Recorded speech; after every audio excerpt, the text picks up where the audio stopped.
Hi guys, ఈరోజు DSA using Java సిరీస్లో day 3 వీడియోతో మీ ముందుకు వచ్చాను.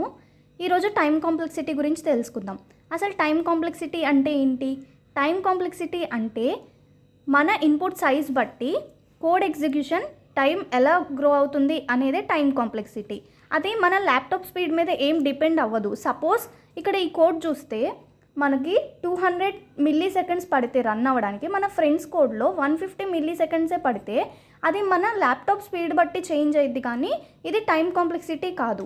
ఇక్కడ మనం చూసుకుంటే ఇక్కడ అరే వచ్చేసి ఇది ఇచ్చారు 10, 1, 5, 0 అండ్ 20. ఇక్కడ మనకి లెంత్ వచ్చేసి 1, 2, 3, 4, 5. ఇన్పుట్ సైజ్ వచ్చేసి మనకి 5. ఓకే, ఇక్కడ మనకి i = 0 నుంచి అరే లెంత్ వరకు అంటే 5 వరకు, n-1 అంటే 4 వరకు, 0, 1, 2, 3, 4 ఇండెక్స్ 4 వరకు ఈ లూప్ అనేది ఇటరేట్ అవుతుంది. ఇక్కడ మనం x = 5 అనేది ఫైండ్ అవుట్ చేయాలి. ఇక్కడ x = అరే అయ్యే వరకు మనం ఫైండ్ అవుట్ చేయాలి. ఇక్కడ i = 10 కాబట్టి ఇక్కడ చూస్తాము. ఇక్కడ 30 మ్యాచ్ కాలేదు కాబట్టి సెకండ్ దాంట్లోకి వెళ్తాం. సెకండ్ది 1 కాబట్టి నెక్స్ట్ అది చూస్తాము. నెక్స్ట్ స్టెప్లో 5 ఉంది, 5 కాబట్టి ఆ నెక్స్ట్ ఎలిమెంట్ వచ్చేసి 0, ఆ నెక్స్ట్ వచ్చేసి 20. ఇక్కడ ఎక్కడ మ్యాచ్ కాలేదు కాబట్టి ఇక్కడ ఎలిమెంట్ నాట్ ఫౌండ్ అని రిటర్న్ చేస్తాం. ఇక్కడ ఇంకొక ప్రింట్ స్టేట్మెంట్ యూజ్ చేసుకొని. సో ఇక్కడ మనకి ఎన్ని స్టెప్స్ పట్టింది? 5 స్టెప్స్ అయినా కానీ మనకు ఆన్సర్ దొరకలేదు. సో ఇది O(n), మన ఇన్పుట్ సైజ్ ఎంత ఉందో అంతవరకు వెళ్ళాం కాబట్టి ఇది O(n) time complexity. Okay, and ఇక్కడ ఇది చూస్తే మనకి AR(0). ఇప్పుడు సపోజ్ ఈ అరే ఉంటే మనకి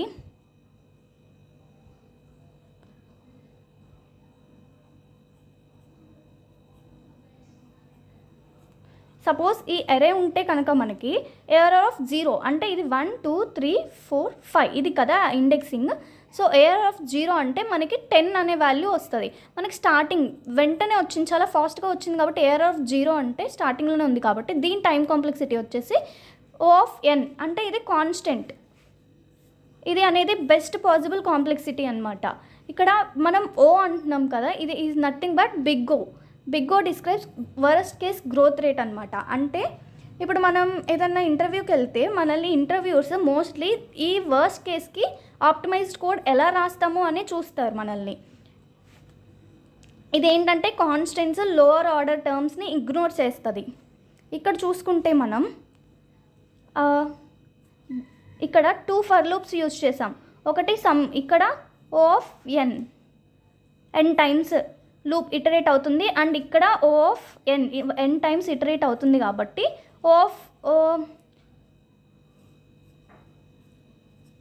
big O(n) plus big O(n) =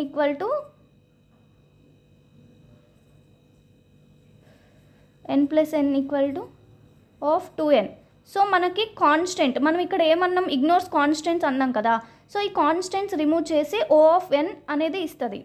దీని టైం కాంప్లెక్సిటీ వచ్చేసి O(n). నెక్స్ట్ మళ్ళీ మనం చూసుకుంటే ఇక్కడ 2 ఫర్ లూప్స్ యూజ్ చేస్తున్నాం మనం. సో ఇక్కడ loop inside the loop, this is nothing but nested loop. ఈ నెస్టెడ్ లూప్ యూజ్ చేస్తున్నాం కాబట్టి మనకి ఇక్కడ O(n) అండ్ ఇక్కడ O(n), ఇక్కడ O(n) × n. Nested loop use చేస్తున్నాం కాబట్టి O(n) × n is nothing but O(n²). దీని టైం కాంప్లెక్సిటీ వచ్చేసి O(n²). సో ఇది అంత బెస్ట్ కాంప్లెక్సిటీ అయితే కాదు O(n²). ఇక్కడ చూస్తే బైనరీ సెర్చ్ నెక్స్ట్ది. ఇక్కడ మనం లీనియర్ సెర్చ్, ఇక్కడ ఒక ఎలిమెంట్ ఫౌండ్ అవుట్ చేయడానికి మనకి ఎంత ఇన్పుట్ అయితే ఉందో అన్ని టైమ్స్ ఇటరేట్ అవుతున్నాం. సో దాని టైం కాంప్లెక్సిటీ వచ్చేసి O(n). సో ఒకవేళ ఇది స్మాలర్ ఇన్పుట్స్కే అయితే ఓకే, ఒకవేళ ఇది లార్జర్ ఇన్పుట్స్ అయితే కనుక మనకి ఒకవేళ 1000 ఎలిమెంట్స్ ఉంటే కనుక మనకి కొంచెం డిఫికల్ట్ అయ్యిద్ది ప్రతి స్టెప్ వెళ్ళి. టైం కాంప్లెక్సిటీ అనేది చాలా ఇంక్రీజ్ అయిపోయింది. అదే మనం దాని బదులు బైనరీ సెర్చ్ యూజ్ చేస్తే, సపోజ్ మనకి అరే ఇదంటే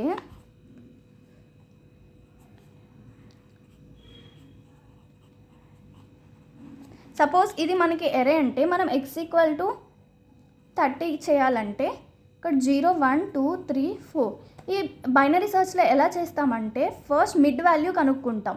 ఇక్కడ ఇన్పుట్ వచ్చేసి 4 కాబట్టి 0 ప్లస్ 4, ఇక్కడ left plus right minus left by 2 చేస్తాము. సో మనకి 4/2 ఈక్వల్ టు 2, మిడ్ వాల్యూ వచ్చేసి 2. ఇక్కడ ఈ 2 బట్టి మళ్ళీ ఇక్కడ వరకు డివైడ్ చేస్తాము. తర్వాత ఇక్కడ నుంచి మళ్ళీ దీనికి మిడ్ వాల్యూ కనుక్కొని మళ్ళీ ఇక్కడ నుంచి హాఫ్ చేసి ఇలా కనుక్కుంటాం. సో మనకి లీనియర్ సర్చ్ యూస్ చేస్తే 1000 స్టెప్స్లో అయ్యేది మనకి బైనరీ సర్చ్ యూస్ చేయడం వల్ల 10 స్టెప్స్లోనే అవుతుంది. దీని కాంప్లెక్సిటీ వచ్చేసి O ఆఫ్ లాగ్ n. అందుకని చెప్పి మనకి ఇది కూడా బెస్ట్ కేసే అనమాట. దీనివల్ల కూడా మనకి ఎవ్రీ స్టెప్స్ హాఫ్ చేస్తుంది ఇన్పుట్ సైజే. సో మనకి ఇది ఎఫిషియెంట్ అనమాట కంపేర్ టు లీనియర్ సర్చ్. ఇలాగా ఇక్కడ చూసుకుంటే O of n³ plus O of n² plus 100 plus n/2 plus 2n ఇలా చూసుకుంటే మనకి ఇందులో హయ్యర్ n³ సో రిమైనింగ్ అనేది డామినేట్ చేస్తుంది రిమైనింగ్ థింగ్స్ని. సో ఇక్కడ హైయెస్ట్ ఉన్నదే O ఆఫ్ n³. సో మనం ఇది O of n³ time complexity కింద ట్రీట్ చేస్తాం.